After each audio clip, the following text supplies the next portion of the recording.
వినాయక చవితిని బయట ఎందుకు జరుపుకుంటాము తెలుసా?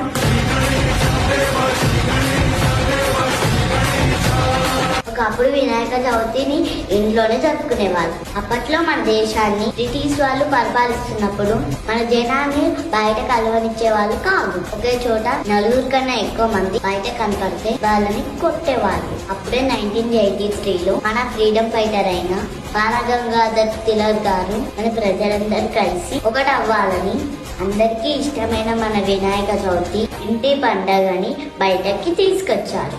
అలా పెద్ద పెద్ద మండపాలు కట్టి వేరే జనాలందరూ కలిసి వినాయకుడికి పూజలు చేసేవారు. కానీ అదే టైంలో మన దేశం కోసం మీటింగ్లు, ఉద్యమాలు మన వినాయకుడి మండపం నుండే స్టార్ట్ చేశారు. ఈ రోజు మనకి ఫ్రీడమ్ వచ్చిందంటే వినాయక చవితి ఉద్యమం ఒక కారణమే. ఫస్ట్ వినాయక చవితి మహారాష్ట్రలో స్టార్ట్ అయింది. తర్వాత మన దేశం అంతా స్ప్రెడ్ అయింది. అందుకే మనం ఇప్పుడు ప్రతి కాలనీ, ప్రతి బస్తీలో అందరం కలిసి ఒకటే చోట చేరి ఆ వినాయకుడికి పూజ చేస్తాం.